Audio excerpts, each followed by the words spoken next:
Les anciens avaient prévenu, quand l'homme détruit les terres de son frère, c'est sa propre semence qu'il maudit. Mais Amadou Diallo ne les écouta pas. Une nuit de jalousie, il commit l'irréparable. Et ce qui suivit changea le destin de tout notre village pour toujours. Que les esprits de nos aïeux bénissent ces paroles. Que Mama Kokou, gardienne des récoltes, me prête sa mémoire.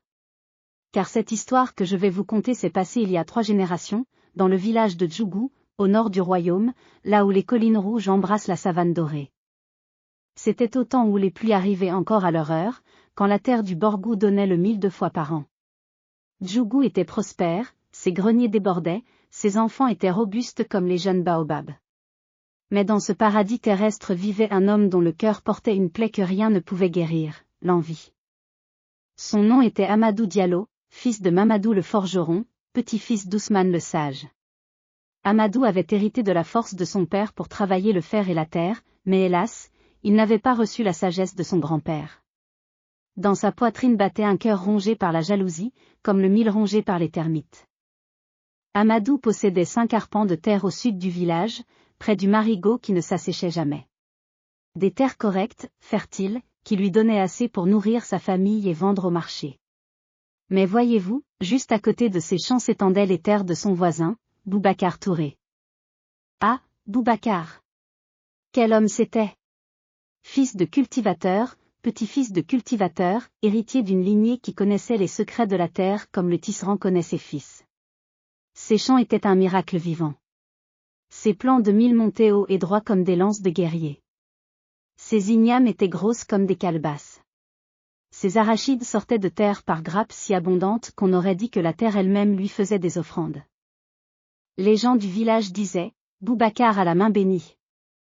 Les esprits de la terre l'aiment. Et c'était vrai. Boubacar se levait avant l'aube pour saluer la terre-mère. Il versait des libations aux 4 coins de ses champs. Il remerciait chaque goutte de pluie, chaque rayon de soleil. Il parlait à ses plants comme un père parle à ses enfants.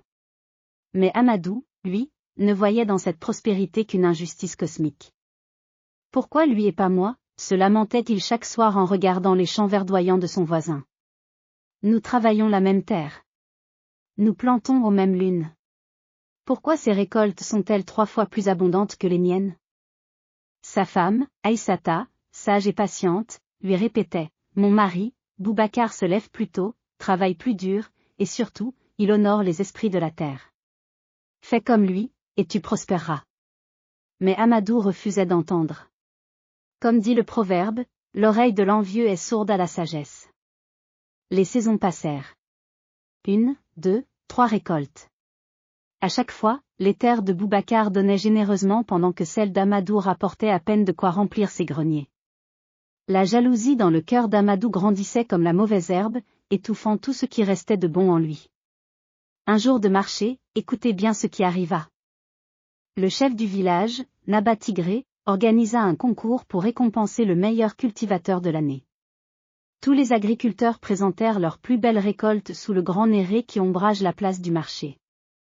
Amadou apporta son meilleur mil, ses plus belles ignames, gonflées d'espoir secret. Mais quand Boubacar arriva avec sa récolte. À mes amis. Les gens s'arrêtèrent de respirer. Ses épis de mil étaient si gros, si dorés, si parfaits qu'ils semblaient sortir d'un rêve. Ses ignames étaient si magnifiques qu'on aurait dit des sculptures d'ivoire. Même le chef resta bouche bée. Boubacar Touré, déclara Naba Tigré solennellement, tu es béni des ancêtres. Voici une vache grasse, 10 mesures de cori, et l'honneur de notre village. Les tambours résonnèrent. Les femmes dansèrent. Tout le village célébra Boubacar. Et Amadou? Amadou se retira dans l'ombre, le visage sombre comme un ciel d'orage, le cœur empoisonné par une rage noire. Cette nuit-là, une idée terrible germa dans son esprit malade. Une idée qui aurait dû le faire trembler d'horreur, mais que l'envie avait rendue séduisante comme le chant du serpent. Si je ne peux pas avoir de meilleure terre, se dit-il dans les ténèbres de son âme, alors lui non plus n'en aura pas. Écoutez bien ce qui suit. Car c'est ici que le mal prit forme. La saison sèche était venue. L'harmattan soufflait du nord, asséchant tout sur son passage. Les champs attendaient la prochaine saison des pluies, leur chaume doré ondulant sous le vent. Les cultivateurs avaient récolté et stocké. Les terres se reposaient. Mais les champs de Boubacar, même au repos, étaient magnifiques. Ces résidus de culture enrichissaient le sol. Ces haies vives protégeaient la terre de l'érosion. On voyait qu'il préparait déjà la prochaine saison, retournant délicatement la terre, ajoutant du compost, murmurant des prières aux esprits. Une nuit sans lune, quand les étoiles elles-mêmes semblaient se cacher de honte, Amadou se glissa hors de sa case. Il portait une torche de paille sèche et dans son cœur brûlait une flamme bien plus destructrice. Il marcha jusqu'au champ de Boubacar. Le vent d'harmattan soufflait fort cette nuit-là, complice involontaire du crime. Amadou regarda autour de lui. Personne. Seuls les esprits de la nuit étaient témoins. Puisque je ne peux pas avoir ce qu'il a, murmura-t-il, qu'il perde tout comme moi j'ai tout perdu. Et il alluma le feu. La flamme mordit d'abord un brin de paille. Puis un autre. Puis 10. Puis 100. Le vent attisa l'incendie qui se propagea comme une bête affamée. Les chaumes secs s'embrasèrent instantanément. Le feu rugit, crépita, dévora tout sur son passage. Amadou resta là, hypnotisé par les flammes qui détruisaient le fruit de tant de travail. Dans la lumière dansante du brasier, son visage portait un sourire terrible, le sourire de celui qui a vendu son âme pour un instant de vengeance. Mais il ne savait pas encore que les esprits de la terre observaient. Il ne savait pas encore que chaque flamme gravait une malédiction dans le sol même de ses propres terres. Au matin, tout le village découvrit l'horreur. Les champs de Boubacar n'étaient plus que cendres noires. Des hectares de terre noircie, fumante, morte. Les haies vives qui protégeaient les cultures avaient brûlé jusqu'aux racines. Les arbres fruitiers que Boubacar avait plantés n'étaient plus que des squelettes calcinés. Boubacar tomba à genoux devant ce désastre, les larmes traçant des sillons sur ses joues couvertes de cendres. Sa femme sanglotait. Ses enfants ne comprenaient pas pourquoi leur père, toujours fort, toujours souriant, pleurait comme un enfant.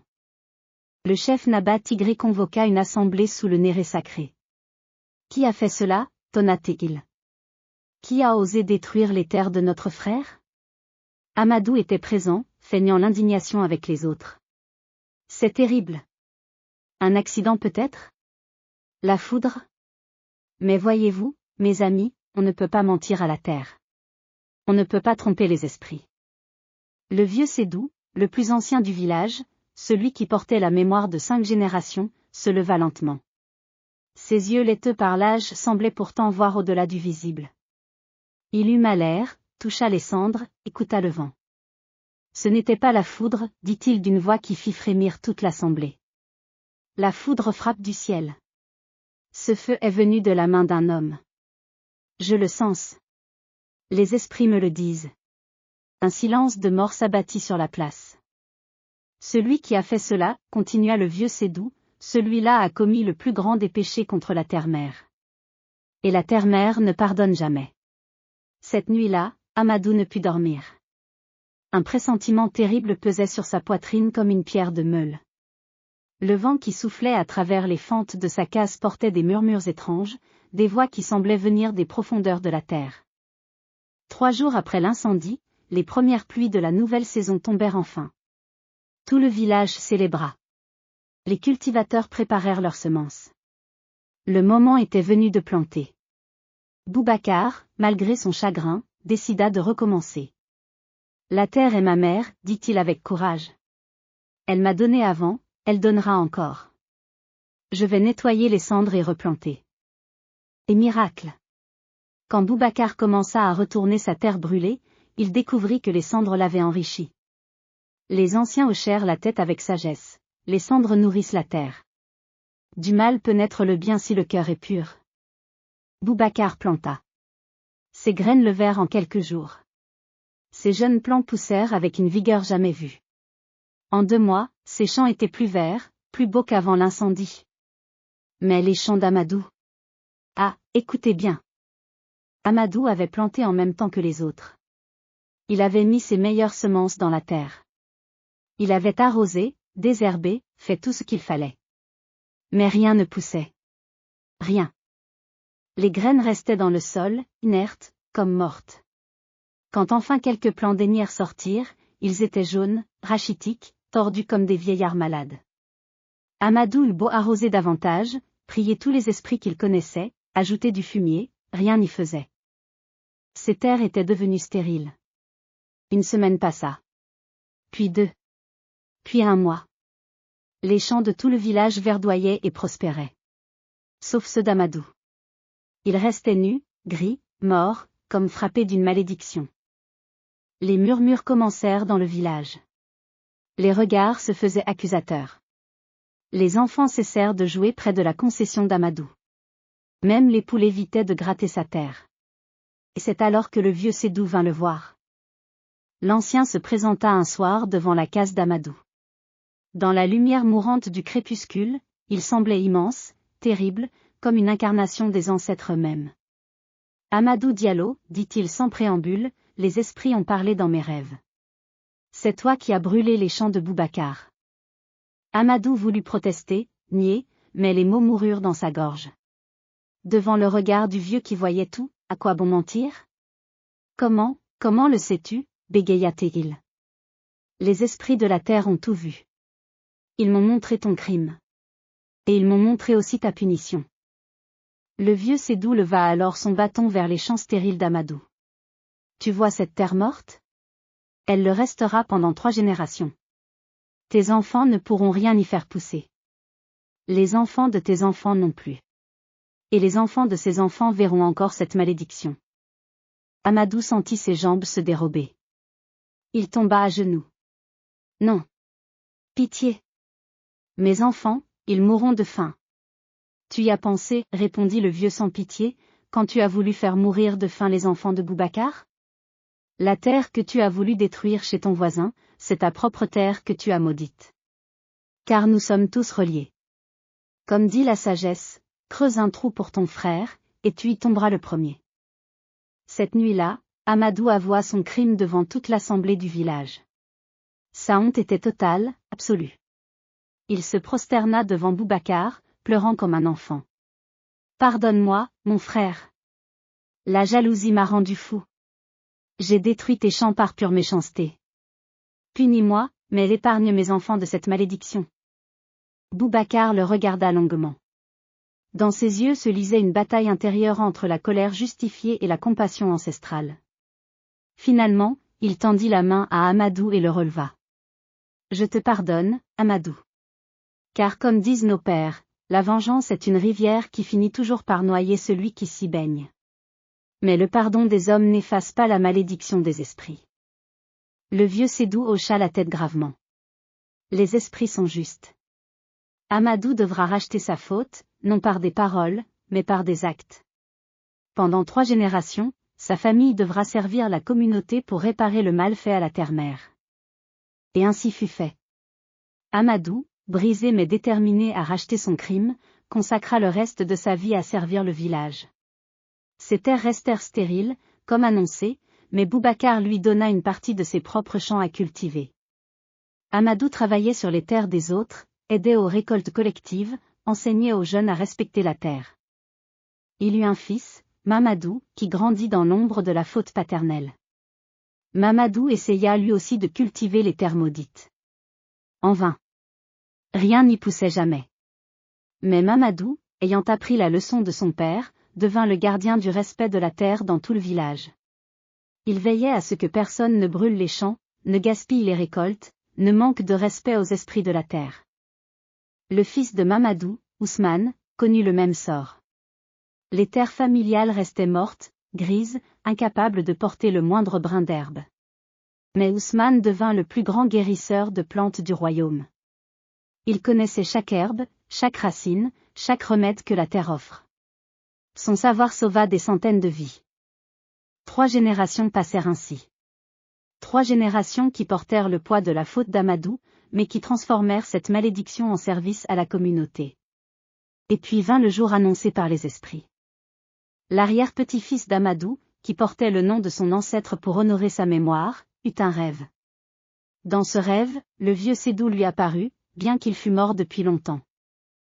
Jeune Amadou, dit l'esprit du sage, 3 générations ont passé. Ton arrière-grand-père a payé sa dette par une vie de service. Ton grand-père et ton père ont continué ce rachat. Les esprits de la terre sont satisfaits. Au lever du prochain soleil, tu planteras la première graine sur les terres maudites. Et elle poussera. Le jeune Amadou se réveilla en larmes. Au matin, tout le village se rassembla pour assister au miracle.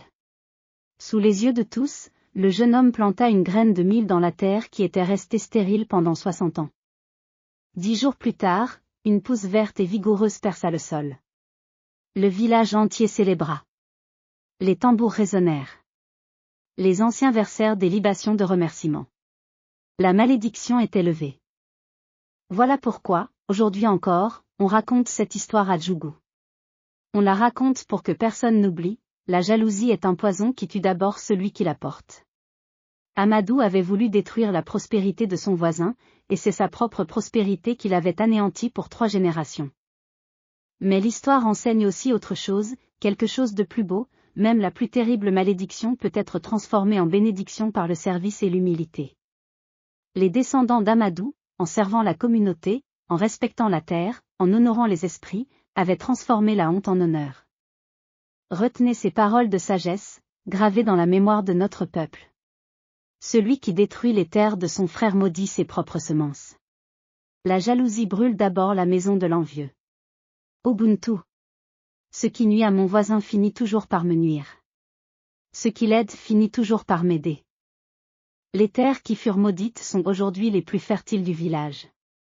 Car après 60 ans de repos forcé, enrichies par les cendres du temps et le pardon des esprits, elles donnent des récoltes miraculeuses.